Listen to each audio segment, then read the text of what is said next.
Good evening. I'm glad everyone was able to make it with us this evening. Tonight we'll be covering Daniel chapter 7. This is probably, some would say, one of the most important chapters in Daniel. It's a big transition chapter from chapters 1 to 6 now to chapters 7 through 12. Some would even argue that it's even probably one of the most important chapters in all of the Old Testament. That has a lot to do with its the apocalyptic viewpoints. There's a lot to do with that, actually. And then, as well as how Daniel transitions from a third person to first person, we start seeing his viewpoint and his visions. So in the first several chapters, we saw visions from, of course, Nebuchadnezzar, a couple of his, Belshazzar, and now we're going to see some of Daniel's visions as we go into chapter 7 and go into some of the additional chapters here in Daniel. Before we get going, though, I'm going to pray for us, and we'll start. Heavenly Father, thank you for this evening and for those who are able to make it tonight. Be with us as we just go through the book of Daniel, and more specifically tonight, chapter 7. Just guide the words that you want us to hear and say, and let us use what we learn tonight to glorify and honor you. In Jesus' name, amen.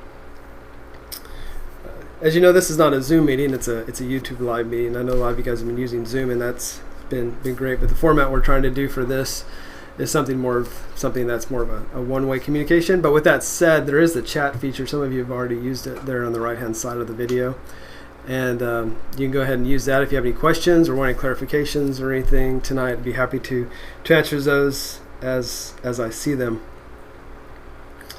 Like I was talking about with Daniel in chapter 7, how we transition from a historical account to more of a personal vision account of Daniel. You'll notice that as we go into this first part here, it'll bring up Belshazzar again. Well, we know from chapter 6 that Belshazzar had already died, right? And Darius had taken over as one of the Persian Mede/Persian kings. And so it's one of those things that's just very interesting about how Daniel works here, especially as we go into these next sections of Daniel. You know, chapter 7 is the first year of Belshazzar, and then we'll see chapter 8 is the third year of Belshazzar, and then we end up with Darius, or Darius, depending on how you like to pronounce that, in chapter 9, and then chapters 10 through 12 is of Cyrus. And so we go a little bit back in time when it comes to these chapters of Daniel, and there's a significant reason to that. Some would say that this part of Daniel was probably written closer to the 2nd century, probably about 160 BC, during the time where a guy by the name of Antiochus IV. We're going to dig a little bit deeper into who that is here in a little bit, but it was during the time that he was reigning. He was quite an oppressive ruler at the time, and a lot of what chapter 7 talks to is a lot about what Antiochus was doing to believers during that time, well, specifically Jewish believers during that time. So we'll get a little bit more into that because there's a lot of different people involved with that. One other thing I wanted to bring up earlier related to how influential Daniel 7 is, if you've read Revelation, a lot of what the author John wrote into Revelation comes from Daniel 7. They'll say that it inspired the apocalyptic viewpoint there in Revelation from chapter 7 here in Daniel. So always keep that in mind as we go through here. So chapters 1 through 6, as we know, for the most part set up who Daniel was or is, depending on how you look at that, and then who God is. And who God is, as in that he is a God who is sovereign. He is a God who rules over all, the creator of all. And of course, as we know, as we went through those first 6 chapters, there's always that tension between Nebuchadnezzar, Belshazzar, and other kings, Babylonian kings specifically, who thought they were divine and that they were gods and that they were the sovereign ones. But so we see that throughout chapter 6, setting that, or the first 6 chapters, and setting that up of who Daniel is, and setting up God's credentials, and setting up Daniel's and God's credentials. So we also see that Daniel is a person of character, which continues on into chapter 7. We also see Daniel is setting an example of how the Jewish people, were expected to live. That continues on, especially into chapter 7. We start talking about the holy ones, which there's a little bit of debate about exactly who the holy ones are. There's actually, depending on your translation, they may not even be called holy ones. They may be called something else, but we'll discuss a little bit about that as well. So Daniel chapter 7 onward is for the first part in first person, unless, of course, for those of you guys who are really looking closely, you'll notice that in chapter 10, verse 1, it changes back to third. But for the most part, it's all in first person. One thing that we have to think about, again, before we go too far into this, is that chapters 1 through 6, and we just have to spend a little bit of time on this, because if you don't read chapters 1 through 6, chapter 7 isn't going to make a whole lot of sense. Because, I mean, you can read it, and you can understand it, but it'll make a whole lot more sense if you read the first 6 chapters, because of how it sets up Daniel and Daniel and his friends, our friends who were thrown into the fiery furnace. It shows about how they were people in exile. And again, what we see here in chapter 7, people who are not, this is post-exile at this point, but they've been oppressed. So you see the oppression of the Jewish people. You'll see Nebuchadnezzar's dreams, which then go to this vision here of Daniel's dreams, and we'll see the contrast between those two. The chapter 2 and chapter 7 actually run parallel with each other, because you have the metal statue from Nebuchadnezzar, and then you have, of course, made up the 4 elements, and then chapter 7 we have the 4 beasts, which actually runs closer than the beast dream that we see earlier on in the earlier chapters. So a lot of different back and forth when it comes to the parallels of of what happened in the first 6 chapters and what happens now from 7 through 12. Now, as you can imagine, chapter 7, and for the most part all the vision chapters for the most part, are pretty, I wouldn't say controversial, but there's a lot of different discussion about it. And I imagine everyone who's listening, or everyone who will hear this in the future, will probably have a different viewpoint coming from this. I want to provide you with a couple of viewpoints about how this is apocalyptic literature, how it's specifically historical apocalypse, how it's pointing in a certain direction, but it's also at the same time about an oppression of a certain group of people at a certain time by a certain ruler, and how they would write that sort of literature, much like they do in Revelation. Again, a book that is not up for debate, but a lot of conversation about exactly what they're talking about, who they're pointing to, and what they're doing. Chapter 7 is very similar to that. The one thing we need to keep in mind is for the last 2,000 years, a little bit longer actually, people have been trying to decide the creatures that we see here in chapter 7, the creatures that you see in Revelation. You'd have people who would say, well, that's more recently, that's Russia, or that's China. These are these creatures who are coming to take over the world. Before then, it could have been Napoleon, and before then, it could have been, all these other, tyrants who have come along the way. And that's happened for 2,000 years. So it's nothing new to us to think that there's some sort of nation here that is trying to destroy the world. That's not really what Daniel is trying to say here. You can pull some conclusions out of it, that's what he's trying to say, but that's not really what he's talking about. If you really dig deep into chapter 7, and of course some of the rest of this later on, you're going to see is what God's expectations are of what it is to be holy. That's why the holy ones come into this. What's God's expectation of what it is to have holy living, to be someone who reflects who God is? Remember, the Jewish people had a covenant with God, and that covenant was to set them apart.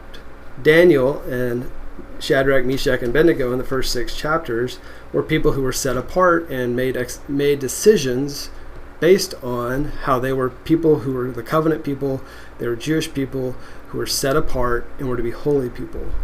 So that's really, if you dig down into this, when the horn that we talk about here later, the little obnoxious one that you've probably already read about, when we start talking about him, you'll see the contrast between who that's supposed to personify, and what the expectation of the holy ones were.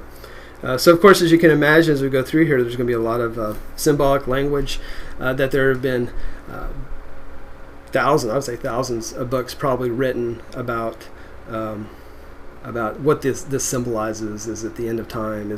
What is it, and what does it really mean, and what is what is the writer really trying to say? Is he pointing to our future or to our present time? Is he pointing even beyond our time?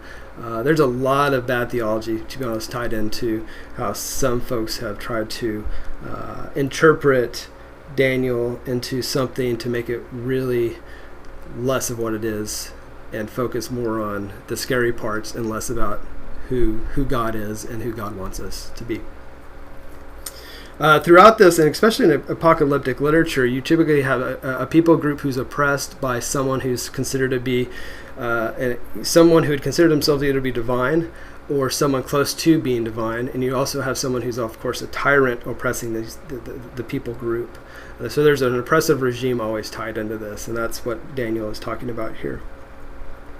But the other point of apocalyptic literature is that you have a regime that is a tyrant, that is a people group that is being oppressed, but at the same time you have the promise that God will bring justice, and God will bring righteousness, and God will save the people from this tyrant, from this regime, from the ways of this world. So there's also we'll see all that here in chapter 7 tonight. So just kind of give you a viewpoint or kind of a historical point here. Belshazzar was around. Well, he was. I'd encourage you to go back to next week if you really want to know who Belshazzar is. It's up on the church's YouTube channel under Bible studies. But I would just to give you a very brief point of view, so Belshazzar was a co-regent, so / kind of co-king, along with his father Nabonidus, and this is probably about 550 BC. They reigned till about 539, maybe a little 536, depending on whose commentary you're reading. And so this is the time period that this was written from. Now the thing was, it probably wasn't finally codified to what we know it to be today until probably about 167 BC, and that was the time of the Maccabean Revolution, or not the Maccabean Rebellion. I really would encourage you to go read 1st and 2nd Maccabees and the Apocrypha. There's nothing wrong with reading anything in the Apocrypha. I know it's not in our canon, but it is very good historically and will provide a whole lot of light about the Maccabean Rebellion. It'll provide a lot of history about who Antiochus was. It'll provide a lot of history about what he was doing to the Jewish people during that time, why they revolted in the first place. They revolted because Antiochus decided to put an image of Zeus in the temple, which, as you can imagine, the Jewish people did not appreciate, and so they rebelled. And the Maccabean revolt was whenever Mr. Maccabeus decided to come in. I believe it was Judah Maccabeus came in, and he cleansed the temple and removed all the things that had caused the temple to be defiled. So that's kind of just very, very quick high level viewpoint of where this is coming from. So one thing that we have to learn about with this is that with the Maccabean, during that time period with Antiochus, the people, this is well beyond post-exile. The people are living in their own land. They're unfortunately still being oppressed by a regime that continues to happen even through the time of Jesus. And this oppression continues. And so keep that in mind as we go through chapter 7 this evening.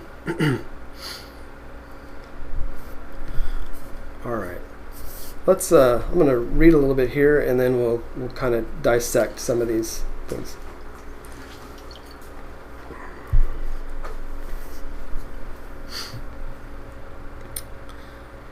Chapter 7, verse 1. I'll read through verse 8. In the first year of Belshazzar, king of Babylon, Daniel saw a dream and visions in his mind, and as he lay on his bed, then he wrote the dream down and related the following summary of it.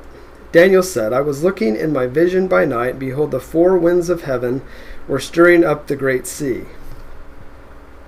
Before I go too much further here, we just had a lot of symbolism, even in that second verse actually. It's going to get even more symbolic as we go forward.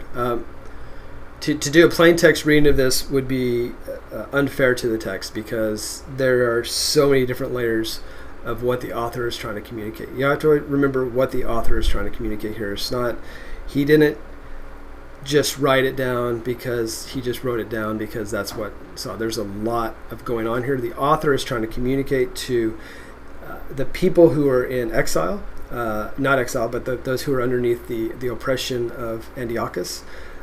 He's trying to communicate to those in the future who will read this, for them to understand what they went through, what they're going through now, and what their future is going to look like. So a lot of symbolism with this. Of course, some of it pointing back to the past, and then some of it a little bit into the future. Verse 3, and 4 great beasts were coming up from the sea, different from one another. The first was like a lion and had the wings of an eagle. I kept looking until the wings were plucked, and it was lifted up from the ground and made to stand on 2 feet like a man. A human mind also was given to it. And behold, another beast, a second one, resembling a bear, and it was raised up on one side, and 3 ribs were in its mouth between its teeth, and thus they said to it, Arise, devour much meat. After this I kept looking, and behold, another one, like a leopard, which had on its back 4 wings of a bird. The beast also had 4 heads, and dominion was given to it. After this I kept looking in the night visions, and behold, a 4th beast, dreadful and terrifying and extremely strong, and had large iron teeth. It devoured and crushed and trampled down the remainder with its feet, and it was different from all the beasts that were before it, and it had 10 horns. While I was contemplating the horns, behold, another horn, a little one, came up among them, and 3 of the first horns were pulled out by the roots before it, and behold, this horn possessed eyes like the eyes of a man, and a mouth uttering great boasts. So there is a significant amount to unpack in there. We're going to try to go through some of that relatively quickly here. This is again a very high-level survey of Daniel, but we're going to try to hit some of the symbolism as we go through this. So there in verse 1, we're going back, of course, back in time a little bit. One thing that we see here is we see a similarity. The same sort of visions that came to Daniel during this time were similar to what Nebuchadnezzar saw, and they were pretty much in the same sort of position. They were both in bed having these visions when they went through this. And the reason this is brought up, and the reason there's the similarities between what we see with Daniel and Nebuchadnezzar here, is that that God can grant visions to Nebuchadnezzar, which he did, and then those visions, of course, were interpreted by Daniel, and they were true, right? God can work as a sovereign God in evil people's, evil regimes or evil kings' minds, and help them have visions that are then interpreted.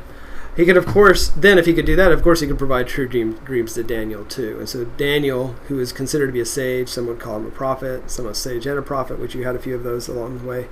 We see that going through here. As we continue on into verse 2, anytime you see a great sea, and depending on your translation, you may have something that doesn't say sea. I would have to go back and look if there's what the other ones would be, but typically when you see a sea, you have to think about in Western Semitic mythology, there's a lot of symbolism related to the sea.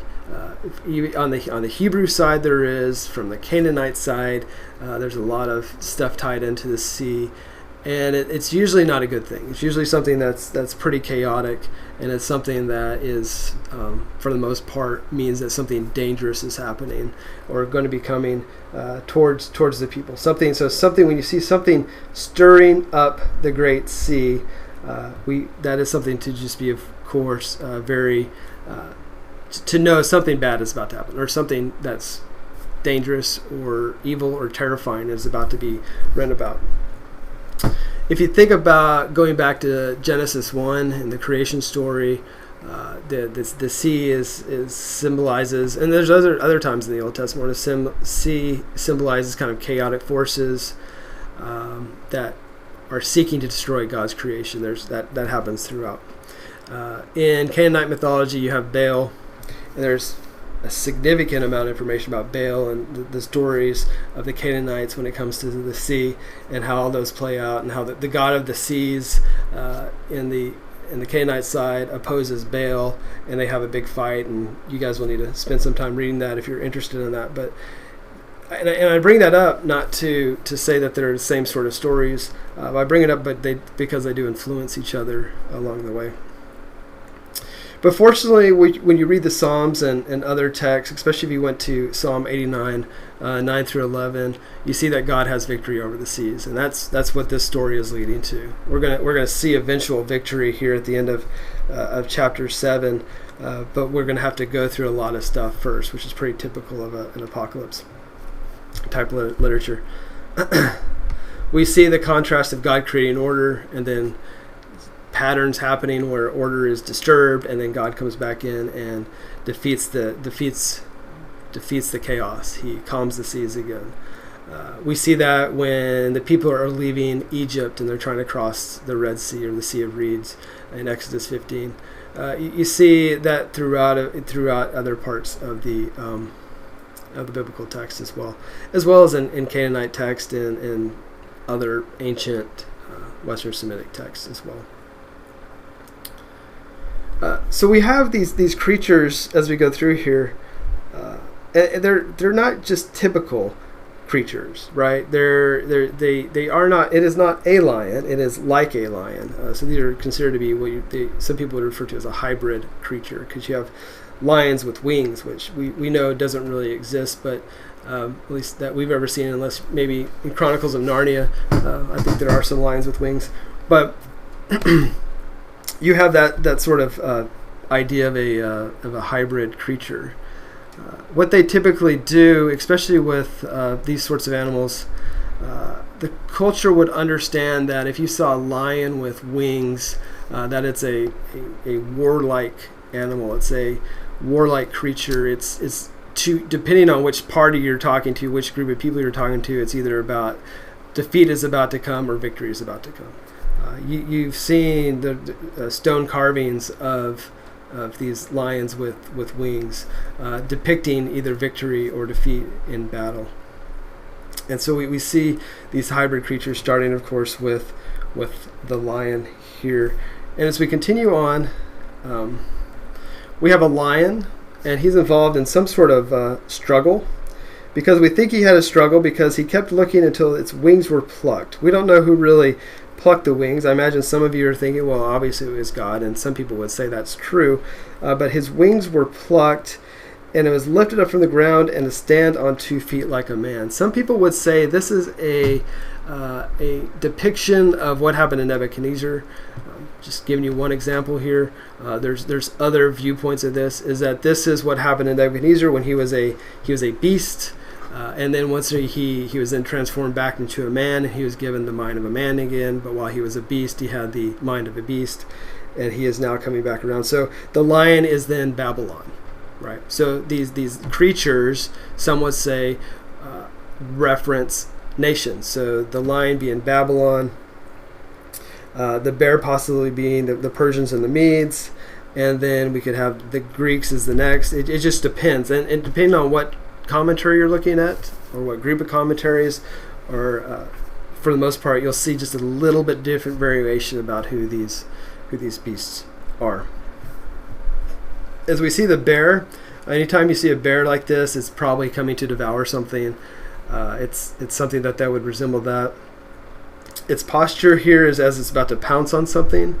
The ribs in its mouth could indicate that it's just devoured something, and we're going to get a little bit deeper into that here in a minute about exactly what it could be devouring. I believe it's the Persian Medo-Persian bear, which it could be. There's 3 countries that it devoured. I think one being Egypt. I can't remember what the other 2 are at this point, but it was he had devoured these countries, and now we're about to come and devour other nations as well. And then we have a leopard who's going to have dominion over others. He's like a creature with also has 4 wings as well as 4 heads. And we're going to get a little bit deeper into that one as well here in a second. But the leopard was to have some sort of level of dominion over everything. As in, when it says dominion, that's typically a word that's only given to God. So it's a high level of power that this leopard is going to be given. So typically when you see this, usage of the word dominion in Hebrew text, it's typically referring to God. And we'll see that later on when we see the Son of Man presented close to verse 13. But we'll see why that is significant here. The area that I really wanted to focus on is this final beast, who obviously isn't even identifiable as an animal or any sort of real mammal by any stretch. It's some sort of creature or some sort of beast that is so terrifying, extraordinarily terrifying, that even Daniel cannot really describe what it is. And that's the same thing we see in Revelation, right? When you see John trying to describe creatures, and when you see it in some of the other prophecies, you see these creatures that are only able to be explained on human terms. It is probably so weird and so out of our vocabulary that you have to just say whatever words you possibly can to be able to try to describe it in the best way possible. But for the most part, it is extremely foreign to anything that we could possibly say. When you see this beast, as I said, it's very terrifying. You see it has iron teeth. Anytime you see iron, you know that's a symbol of war and destruction. So you have this extremely ferocious beast. It has teeth of iron. The people of Israel are very familiar with going against groups such that had a lot of, like the Philistines and their iron chariots. If you went back to 2 Kings 6, you'd see that you had these Philistine chariots made of iron that, were extremely terrifying to the Jewish people. So they knew exactly what that would be like. So, and it also symbolizes that this nation is much stronger than the Jewish people at this point. The broken to pieces that you see here as we go into here, trampled down, it devoured and crushed and trampled down the remainder with its feet. And it was, that is, or you may have broken to pieces. This is the same word if you go back to Nebuchadnezzar's dream, whenever you have the statue made out of the four elements, and then the stone, the divine stone, or let's just call it divine or supernatural stone, comes down and destroys the statue and defeats it and breaks it into pieces. Same sort of words being used here. So some sort of divinity gain on here, or at least supernatural power being shown here. And again, this is the author trying to just explain what this really, who this is and what this really means. It's also, sorry, I just saw my notes. I forgot this part. It's also same resemblance of whenever Daniel was thrown into the lion's den, and not when he was, of course, he was not eaten, but the people who accused him were thrown in, and they were torn to pieces before they hit the ground. Same sort of word usage here as well. So extremely powerful usage of what it means to be broken to pieces. They were destroyed. I mean, not recognizable. The horns and the horn that we see here, this is going to get a lot more in depth later on, but as we go further, because some would say it is the little horn, the little obnoxious horn is Antiochus. It could be. Also, we know here that the author is mocking the horn a little bit. We'll see a little bit of that here in verse 8, based on how he describes it. But it's this little horn, or you can think of it even like a thorn in your side. He is just so obnoxious and so just kind of gets under everyone's skin and just kind of destroys the world order as they know it, and just is just a horrible little obnoxious thing. If you can imagine, probably one of the most obnoxious things you probably think of, probably a million times worse. So extremely arrogant. The three horns that are pulled out there, if we go into verse 8, again, it doesn't say who's doing this. So just like we don't know who plucked, the author doesn't explicitly say that God plucked out the wings of the lion earlier on. We also don't see that God explicitly pulls the three of the first horns were pulled out by the roots before it. We don't explicitly see that, but it's implied. At least that's what a lot of commentaries would say on this, that it's implied that it's probably God doing this. And so we have this little horn that's a thorn in the side of all the nations. And if you look at the way he's speaking there at the end of verse 8, a mouth uttering great boasts. The literal translation of that is a mouth speaking big. And in Hebrew, when you see something like a mouth speaking big, there's not a direct object to this. It's as in, if you read it in the true Hebrew.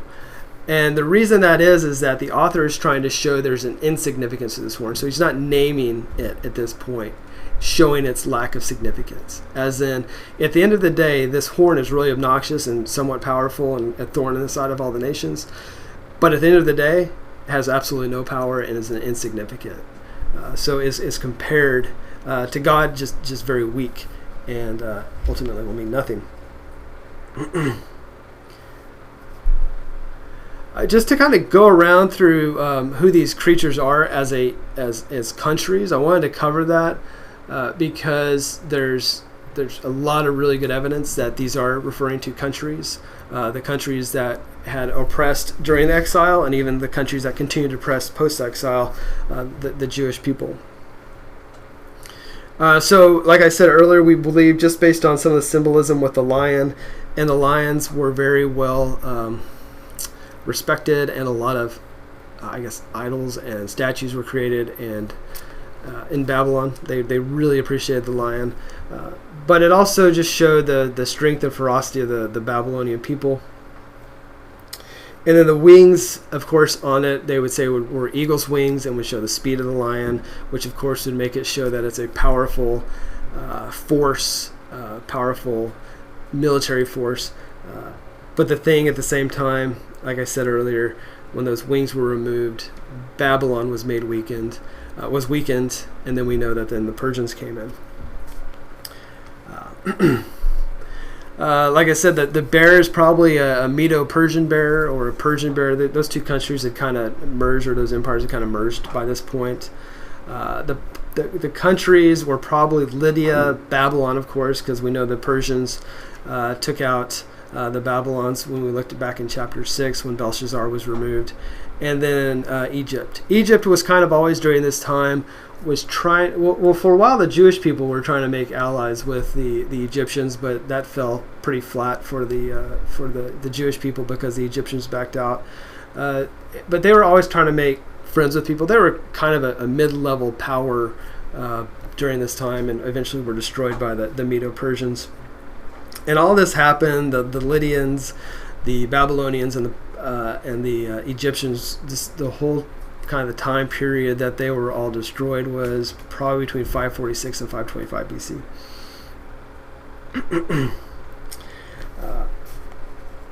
And as we go into the leopard bird-like predator, a lot of people would say this is possibly Alexander the Great, so that would give us a, if I remember right, Greek or Hellenistic viewpoint. He is known for his rapid conquest. There's a podcast out there called The Art of Manliness, and they have recently done a podcast on Alexander the Great and what kind of warrior he was and what kind of human and person he was. And it's a really, I think, fair and powerful description of Alexander the Great. The podcast, like I said, is called Art of Manliness, and they do this great overview, and the guy who's on it has written a book recently about Alexander the Great and kind of compares it to some other leaders. You see a really good viewpoint of that. The four heads that you see here represent four other kingdoms that were probably in power, or most likely what happened, they came into power after Alexander the Great had died, following his death. We'll see more of that in chapter 8. So they're probably results of his conquest. He took over a significant amount of land, huge region, and then those eventually broke up into probably four separate kingdoms, which is probably what those four heads are. And then so there's a significantly power, and that's a significant amount of power, which is why we have this dominion that's been brought in here, and it is just kind of sitting there waiting to destroy any nation that would try to come up against it. So you wonder here, I know you guys are all just desperately wondering why we just have four animals, why there are just four stones or four elements in Nebuchadnezzar's dreams. The reason that is that there's actually the author did this intentionally, and the reason they did it is that when you hit the number 4, God has lost his patience. And what that means to that is that if you went into Amos, and I can't remember exactly where in Amos, but there's a line in there that says, "For 3 transgressions and for 4 I will not revoke the punishment." And then there's other times where you see the number 4 comes into play whenever God just has given up on any sort of patience. He is someone who is patient, but there is a point where God will be provoked enough to move forward, and his patience will be exhausted, and he'll take back over again, take charge again. Is one way to look at that. So he's slow to anger, but when provoked for the 4th time, he will show his wrath. And so we haven't seen the wrath quite yet, but we will here in the coming verses as we start going to verses 9 through 14. And so as we go into 9 through 14, some would call this a poem, some a hymn, a psalm most likely. And what it is that it's the Ancient of Days. So Daniel's vision, it's his first kind of account of the vision of the Ancient of Days and the Son of Man. You have to be careful here. It's not the Son of Man. It is one like a Son of Man. And that's where a lot of confusion comes through as we read through this. Is we read this and we're like, oh, Son of Man, it's obviously Jesus. But it says, some people would say. Others would say, well, it actually says like a Son of Man, which is what it says. And so that is, the variations of that are many. We'll cover a few tonight of who that could be. And so let's start going through verses 9 through 14.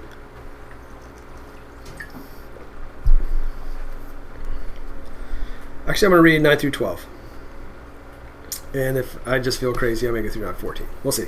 Okay, so I kept looking until thrones were set up. Okay, I hate stopping halfway through, but those of you who've been in my class before know I will.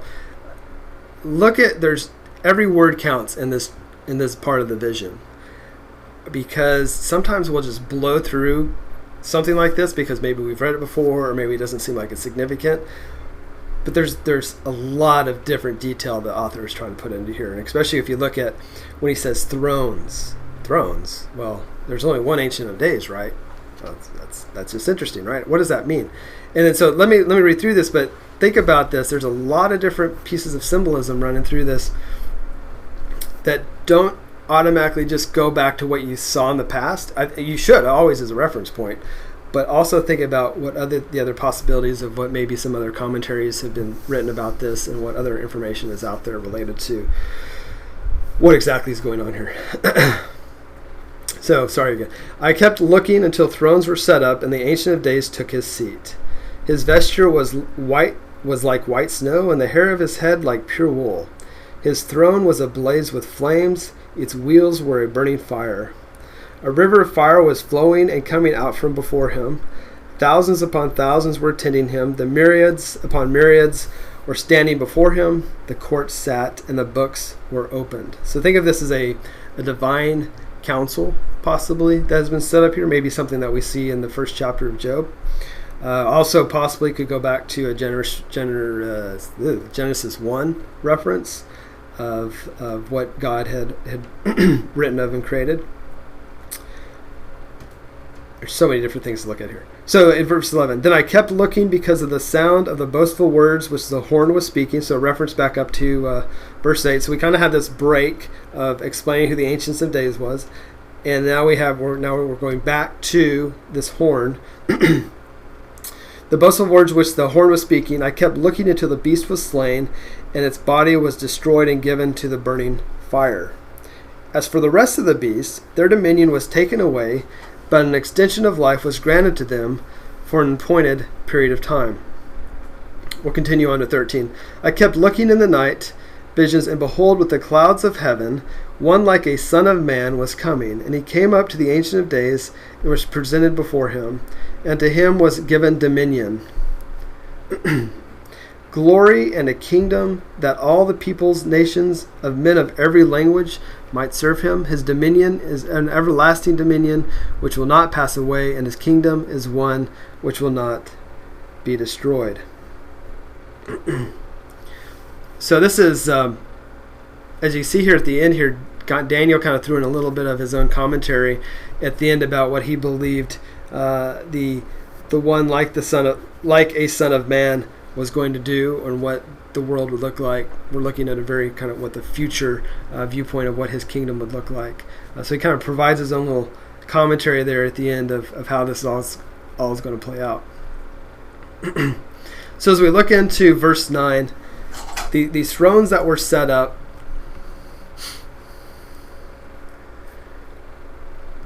of course, most likely were for what we believe to be God, the heavenly throne to be set up, the great judge, the eternal God, the chief justice. So think about this as a court being set up, and God is the chief justice in which judgment will be reigned. So a little bit more of that in a second. When we see a throne in Scripture, what do we typically see? It's typically a seat of power.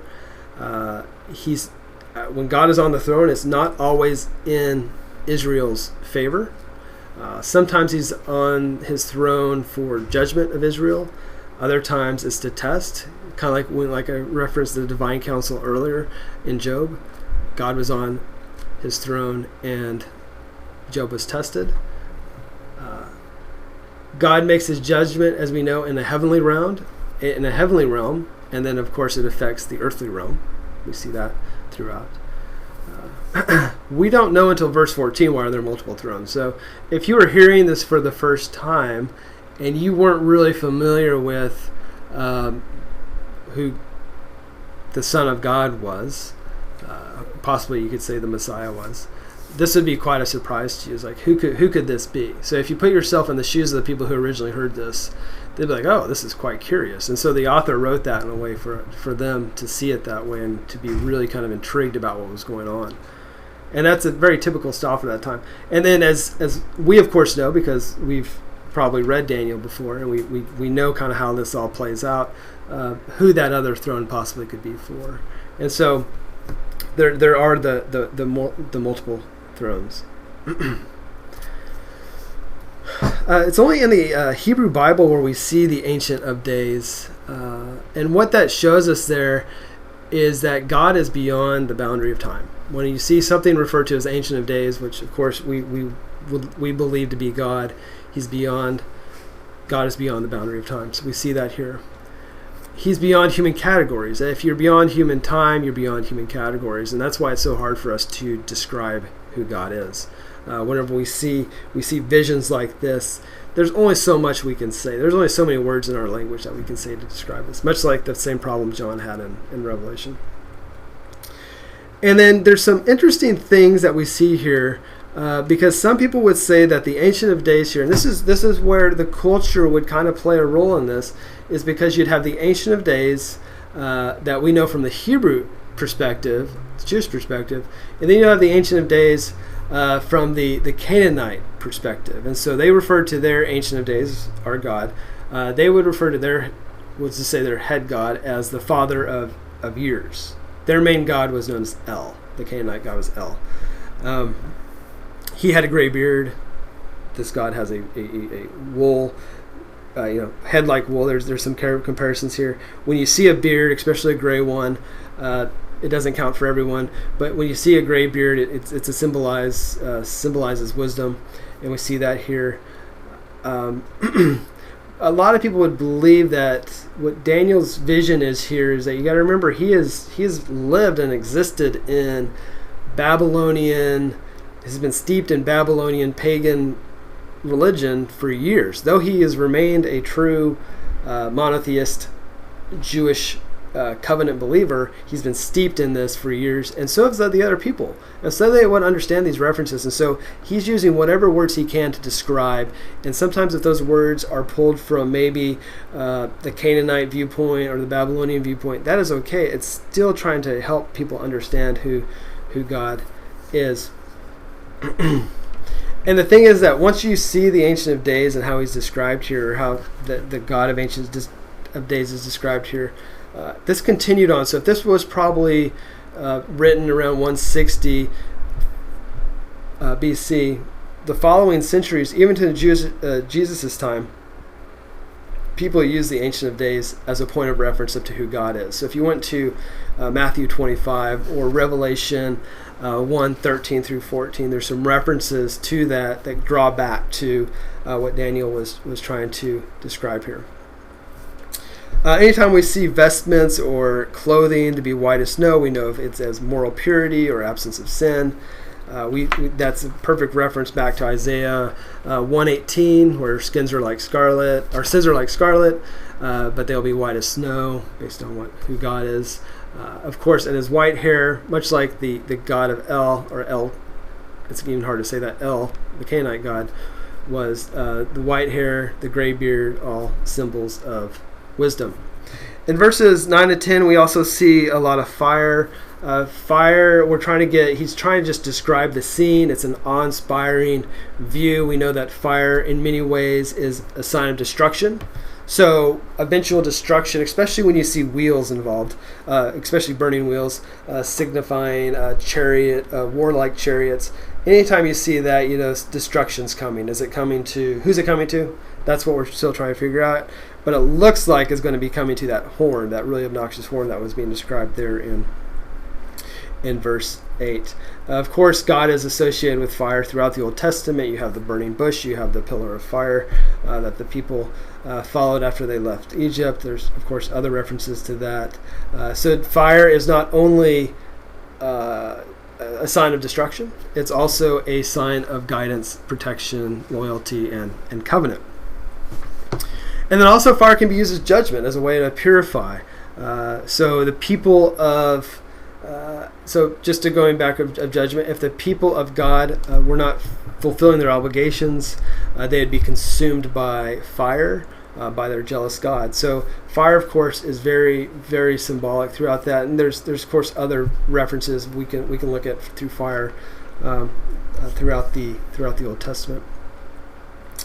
The attendants, there's a lot. So the myriads and myriads, you may have thousands upon thousands. That is just him just trying to explain. It's almost like you see in other points where it refers to thousands of thousands or 10,000s upon 10,000s. When you see that, it typically means it's not count. You cannot count the amount of people or the amount of beings or that are there. It's the attendants are just too many to count. Some have said this could either be a symbol of Israel's once powerful army is here. Others have taken this as being possibly a heavenly army, an army of angels. Take your pick. I lean more towards probably more of a heavenly army at this point, but there is some debate between the two. The books here, of course, is used to render judgment, to record the deeds of the characters of each individuals, both good and bad. We see that, of course, where if you say the conversation that Moses had with God in Exodus 32:32, you see where God would blot out people who were, of course, disobedient to him. But then there's other times where we see God using the book to take note of the righteous people, those who will be rewarded when God provides judgment to the earth. So the book is used, of course, throughout Scripture as well to kind of show what judgment would look like, who are those who are righteous and who are those who are not, and how that all plays out at the end. It's not necessarily who's in, who's out. It's more of righteousness and people who are, living lives of character that God has looked to and how He is keeping mark of that. The assembly that we see here, if you wanted to ever go back to 1 Kings 22:19 through 22, you'd see kind of a similar sort of setup of this divine council and people group that are sitting here. So as we go into verses 11 and 12, this horn kept on speaking in very boastful ways. We've left the description of what the Ancient of Days or God would look like. We've left the description of what this council is and what the whole kind of the you could say the court scene is. The court scene that for the most part the horn is now sitting in front of, or is now in front of. So this is, you could kind of set it up as that. So if you're a big fan of To Kill a Mockingbird, just kind of put that in your head, and that's probably similar to what we have going on here. Probably a little bit bigger and brighter, but for the most part, and probably not in black and white. But either way, it's probably a very similar scene. So you have this obnoxious horn going on here, speaking very arrogantly, thinking that it is the most powerful one. If you went to, say, Revelation 19:20 or 20:10, you'd see something very similar to what's going on here with the boasting of other creatures. we know here that, like I said here, as it's set up as a council, the reason that is the horn is surrounded by God and by the someone that like the Son of Man, and of course this divine council, probably most likely an angelic body. And so we see that, and then God, for the most part at this point, decrees that heaven, that though earth has been dealing with this arrogant thorn or horn for all this time, God and the heavenly realm will not and does not, and will never be challenged by anything like this. And it's because it's much more powerful than the horn could ever possibly be, no matter how powerful the horn thinks it could be, no matter who it is. That God is more powerful than any of the most powerful earthly empires. And so we see that here. And then of course the horn is slain. We could speak days about a lot what's going on here, but we want to wrap up chapter 7 tonight, so we'll continue on. In verse 12, we see that the other beasts are given an extension of life. The other nations are allowed to continue to exist, but only for a certain period of time. So they're under God's sovereign control. And this is all part of God's plan, how God is working things out. And it's similar to what we live in our current context. When there are things that are happening that we don't understand, why these evil empires would be allowed to continue to exist when that one empire was just destroyed but the others were not. Why things happen in this world, we have to believe that God is in control and God is sovereign, and it's all part of his plan, no matter how crazy it looks, especially nowadays. So this allows, it could all be over at this point, right? So if you look at verse 12, so 11, the horn is slain. Verse 12, the others are left to survive for a little bit of time, but eventually will die or go away. But then we continue on with the vision, and we get the Son of Man. But again, it says like the Son of Man, and this someone who is like the Son of Man is given dominion and power over all of the nations. It's like an everlasting power, kind of like that. It's similar to the dominion that we saw back in verse 6. But that was very powerful dominion, but it's not everlasting dominion. So we get that contrast from verse 6 to here in verse 13. So it's an everlasting dominion. It will never pass, and the kingship will never be destroyed. And one reason we bring that up, especially those three things about the kingdom will never pass, it is everlasting, and the kingship will never be destroyed, is a contrast to our friend Nebuchadnezzar, who everyone believed, he especially believed, that his kingdom would be everlasting, his kingdom would never pass, and his kingship would never be destroyed. So he had a contrast between the two of those things. So who is the Son of Man, or one like the Son of Man? Like I said, there's a lot of debate. We could spend probably hours and hours on this, but I'll give you a quick summary of what this could be. First of all, you have a human form, which contrasts with the animal forms. And so you already see a huge difference between the two at this point. So you have the contrast of who the beasts are, and the contrast to who the ideal human is, or if we go back to what God did in creation when man was created, when humankind was created, it was very good. So we see that difference between the dominion of the animals and the dominion of man, and how man is humankind is overall, is power overall. So we see that this Son, like the Son of Man, is here to be able to personify, for the most part, who humankind is. He's the antithesis to the wicked beasts, and he, just like they have had unjust kingdoms, he will bring a just kingdom. Just like they have killed innocent subjects, he will not do that. So we have a contrast between the two. Another one is that he comes from the heavens, coming from the clouds, which is also a very Canaanite viewpoint, but that's fine. Again, providing an example and a description for people to understand what's going on. While the animals, the beast, came from the sea. Some people have looked at the Son of Man as Israel, as the people of Israel being personified by this, which is something that we could see when we look at verses 18 and 21. We talk about the saints or the holy ones. There's some that would take those two as being the same. I'm not really there.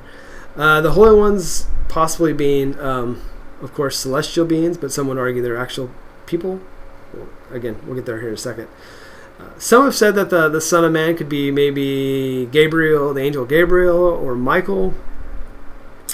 Michael, who's known as the Great Prince. If we were to look at chapter 12, verse 1, or chapter 10, verse 13, we see references to that. The reason they say that is because they say like a son of man. It doesn't say son of man. And so some people would take that as, well, it can't be, say, the Messiah, or it can't be, say, Jesus.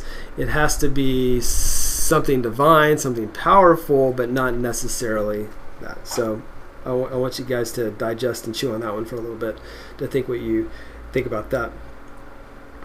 There are other times throughout where there are some references like this, but again, it could be Gabriel, could be Michael. Gabriel being known as the defender of the people. And like I said a little bit just a few seconds ago, the Son of Man and the people of Israel could just be the same, just symbolized a little bit differently. Like, again, we'll see later on in verses 26 and 27. Both receiving an everlasting kingdom, the people of the Jewish people and the Son of Man, or like the Son of Man. But that's, I would say, probably one of the weaker arguments when it comes to that. Some would say that it could be Jesus. Some say it could be Judah Maccabeus.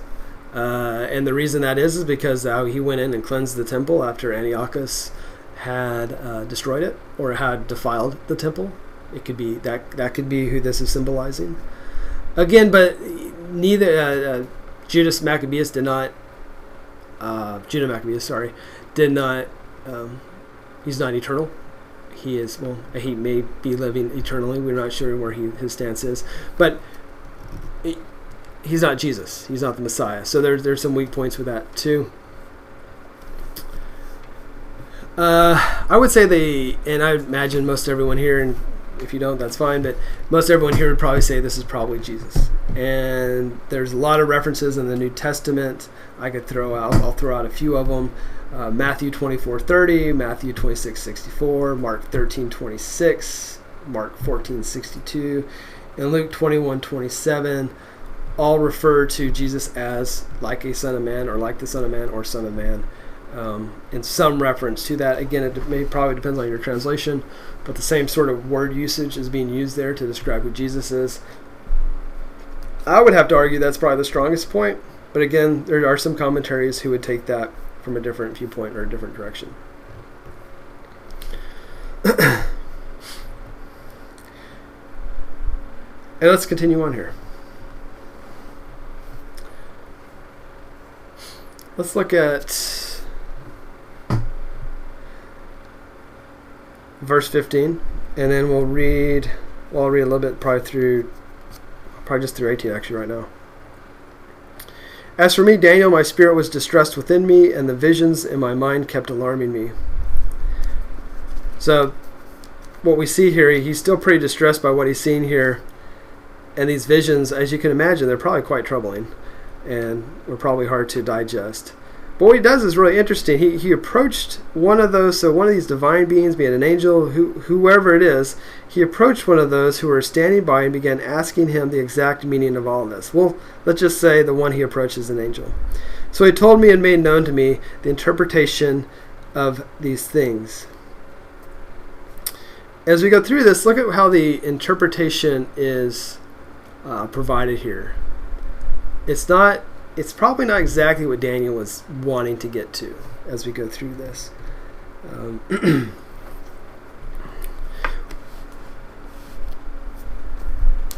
So we see, first of all, let me just read some more and then we'll keep on going. These great beasts, which are 4 in number, are 4 kings who will rise from the earth, but the saints of the highest one will receive the kingdom and possess the kingdom forever, for all ages to come. So that's pretty clear, but it's not exactly what Daniel is asking. Then I desired to know the exact meaning of the 4th beast, which was different from all the others, exceedingly dreadful, with its teeth of iron and its claws of bronze, in which devoured, crushed, and trampled down the remainder with its feet. look at here as we go into verse 19 and 20, there's a little bit more detail about who this fourth beast is. We now learn instead of just the iron claws, iron teeth, it also had claws of bronze, and some of the other things that it did. And the meaning of the 10 horns that were on its head, and the other horn which came up, and before which 3 of them fell, namely that horn which had eyes and a mouth uttering great boast, and which was larger in appearance than its associates. I kept looking, and that horn was waging war with the saints and overpowering them, until the Ancient of Days came and judgment was passed in favor of the saints of the highest one, and the time arrived when the saints took possession of the kingdom.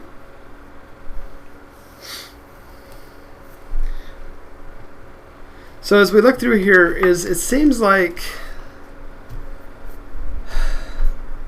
that ultimately, of course, justice will be served. And we see kind of a brief explanation that the 4 in number are 4 kings, so we do get that. So who exactly the 4 kings are, we don't know, but we do know they're either probably 4 empires, probably symbolizing 4 empires.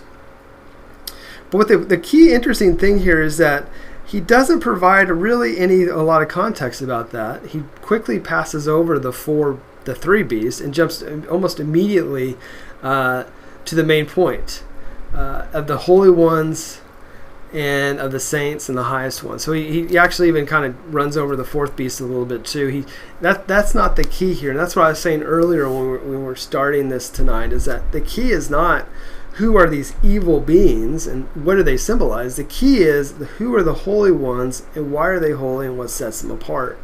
And we see that happening through here as the angel is explaining this. And that's sometimes I think we get caught up in that. Sometimes like, who is this? Is this country or that country? And does that mean that's going to happen soon or this is going to happen soon? That's all fun and that's all interesting, to be honest. And there's, why not have conversations like that? But that's not the main point of what Daniel is trying to communicate here. The main point is that it is it's ultimately God's victory is a big piece of this. What it is to be holy and what God's expectations of the holy are, and who are these people. So it's ideas of justice, righteous, and who God is. You also have to remember that the reason that the angel is bringing this up is that if this is the time of Antiochus IV, the people are very desperate. They're fearful. They're left wanting more information about how God is going to get them through this. And so the angel is helping them be able to see that. He wants them to lessen the dread of what is happening and look into the future. And look in the future of who God is and how God is going to save them. There's also that piece here where you get the vagueness even about the future, even about a good positive future. There's always that vagueness because we don't get, at this time, this will happen. There's still a lot of mystery and uncertainty around the suffering. You have to even think about in our present context, there's a lot of mystery and even uncertainty in what's going on right now and how all this is all playing out with our current situation. We don't know, but we do know a few things. We know that God is good, God is righteous, and that his judgment will come. We also know that suffering is not permanent, and that God has the ultimate victory, and that again is what the angel is trying to communicate here. We're also looking at Daniel, if we go back to the first 6 chapters, and also of Shadrach, Meshach, and Abednego as models of faith. Models of behavior of the holy ones, of what holy people are to live like, of those who are set apart, those of the covenant. Even whenever we're in times of uncertainty, and even whenever we're times of where we don't know what's going on. And remember the mystery that we talked about. And earlier on, we talked about mystery in the book of Daniel, what that means. And when we talk about mystery, it's God reveals certain things at certain times, and that is the mystery of how that is and how all that plays out. So we see that going on here as well. So the angel is not being aloof, but instead is being intentionally vague, because there's only so much we know, even someone up there with the divine counsel, but we do know what he did, was able to communicate through this.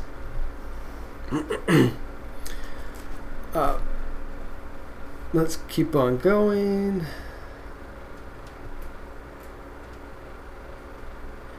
Okay. Let's look at just really briefly over 20 and 22. We do get a little bit more explanation of the 10 horns and what all that has played out. And it seems at one point, then, now, in the future, at one point the horn, the obnoxious horn, has waged war against God's holy saints. His holy ones are his saints. And this happened until God intervened. We can look at 1 Corinthians 6, 2 through 3, about how God puts judgment over the little horn or those like that. But here in the verse 22, it's a shift from the horn of the horn to what God will do.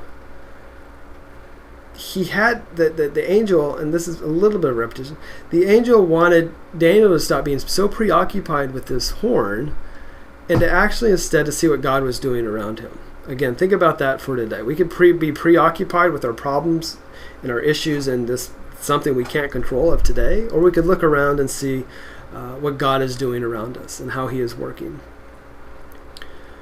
And despite how bad it was, despite how bad this little obnoxious horn was and what that regime was like to these people, they were still to live lives of dignity and holiness. And that's how the life that Daniel lived and was a great example of.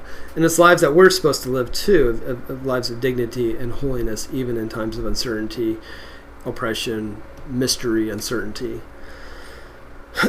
What we see through here in these things is that we see a lot of repetition. Things are explained twice, such as we see the horn explained earlier on in 7 and 8, and we see it again here in 20 and 21. And the reason that is for reassurance and confirmation that what he's saying is true and is going to happen, or is in the process of happening. We see that earlier on in Nebuchadnezzar's dreams and other dreams as well. If you go back to Joseph and the Pharaoh's dreams about the fat cows and the skinny cows and the big corn and the little corn, there's some repetition there, kind of showing, yes, what I'm saying is going to come true. Why I say this is going to be factual. And so when people saw that in a story, they knew, okay, he's just not telling a story. What he is saying is more prophetic and it's going to happen, or it has happened. So just a little bit on who the holy saints are. There's a significant amount of debate about who they are. Is it an angelic assembly? Others would like to think it's just God's covenant people, so the Jewish people. It is not out of the ordinary for angels to be referred to as holy ones. If you looked at Deuteronomy 8:33 or Job 5 or Zechariah 14, it could be angels. But since the little horn is considered to be most likely a human king, the oppression that he's providing is probably over humans, other humans, so the human king over the oppressed humans. That's probably what we're looking at for the holy ones. So those who are holy, those who are saints, as we know from the New Testament. But at the same time, if we were looking at verses, if we were to look above, if we looked at, I guess, chapter 8, 9, and 10, chapter 8, verses 9 and 10, Antiochus, the little horn, is who we'd like to call him, threw some of the hosts from heaven and trampled upon them. So it gets a little fuzzy sometimes. I would still like to stick with the point that I believe it's a human evil king oppressing a human people, and those are the holy saints. And they will receive, and the people will receive the holy kingdom. They'll receive God's kingdom as holy one. So I think that's pretty safe to say that, but still also know there's a lot of debate around that at this point. Let's just wrap up here. Thus he said, in verse 23, thus he said, the fourth beast will be a fourth kingdom on the earth, which will be different from all the other kingdoms, and will devour the whole earth and tread it down and crush it. As for the 10 horns, out of this kingdom 10 kings will arise, and another will rise after them, and he will be different from the previous ones, and will subdue 3 kings. There's your viewpoint of what will happen to those other 3. He will speak out against the Most High and wear down the saints of the Highest One, and he will intend to make alterations in times and in law, and they will be given into his hand for a time and times and time and a half. But the court will sit for judgment, and his dominion will be taken away, annihilated, and destroyed forever.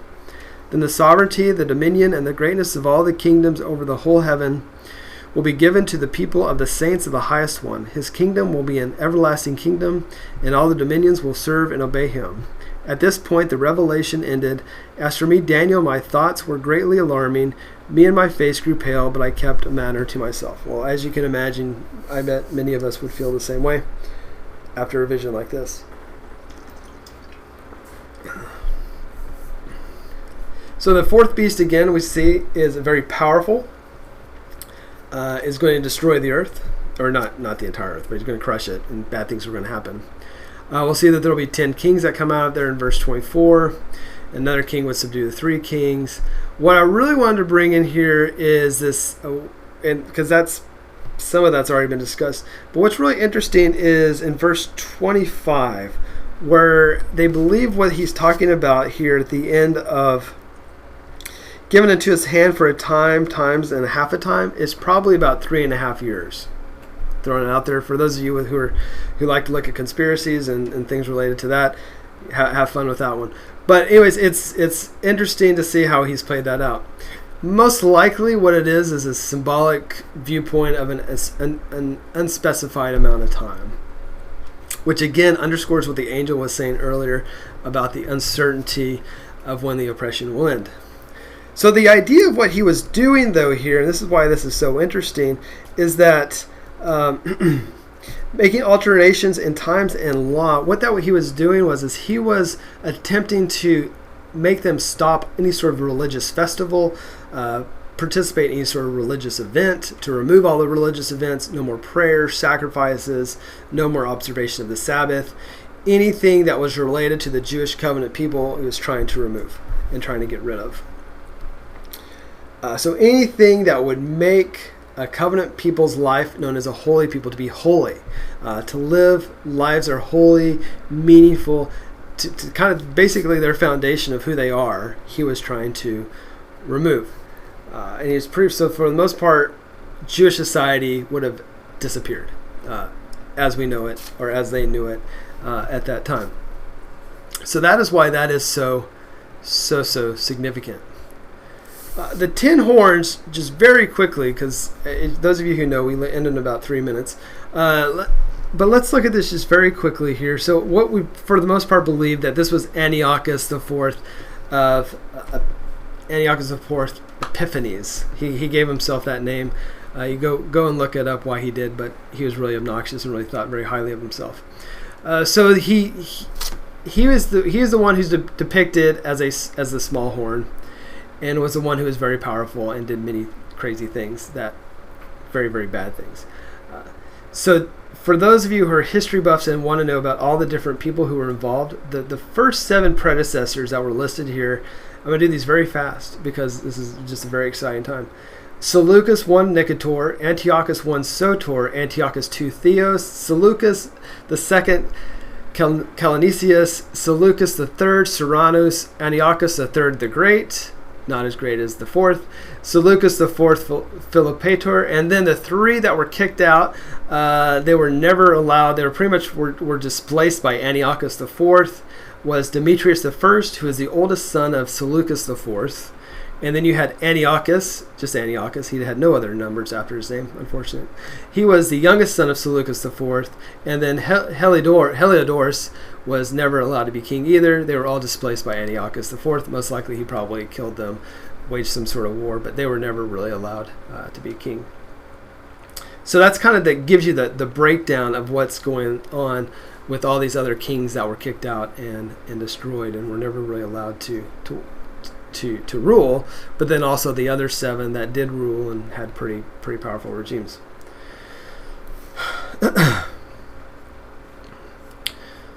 Let's continue on here.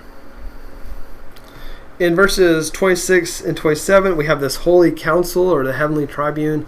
Angels, saints, God, possibly one like the Son of Man, have come together and have come and decree the demise of the horn and the other kingdoms, and would show that the one and only kingdom of God is coming to rule eternally. And instead of focusing on Daniel's interest in the terrifying creature and everything else that was tied to that, the angel again We said the focus is brought to the power of God's judgment and to provide hope for not only Daniel, who is seeing this vision, but also for the people. This is a message of hope and justice. And I think sometimes we just really forget, at the end of the day, this is about who God is, who we are in him, who we are as a separate covenant people, and that it's about justice and hope and righteousness and God's love for his creation. And I think sometimes we get really caught up with trying to figure out the symbolism of Daniel 7 and these other visions that we'll be going through, and we forget that key part of it. And we forget that the evils that are around us will not endure, but Daniel 7 is showing us that very thing. We forget that God's judgment prevails. Again, we see that here in Daniel 7. Evil will be eradicated. Again, we see that here. And then the world will be complete someday. God's justice, and that he is a sovereign God. I don't think we'll ever, like I said earlier, I don't think we'll ever have a full, complete understanding of the symbolic language. Someday, when we see God face to face, we may get some sort of better understanding. He may decide to provide it to us, may not. But anyways, it's not offered here, and it's only going to bring frustration if that's our focus. Because if that's our focus, then we're going to miss out on all the beauty of what this message is about, who God is in his righteousness and who God is as a sovereign God.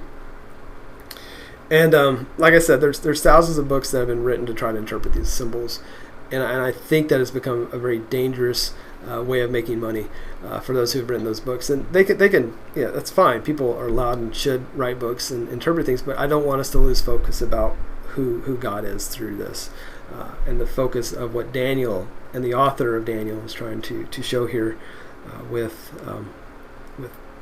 God's overall power and dominion, and how that is ultimately going to be the end rule when it's all said and done. All right, that's all we have time for tonight. I appreciate you joining us, and hope we're going to do chapter 8 next week, and I hope to see you then. Thank you. You have a good evening.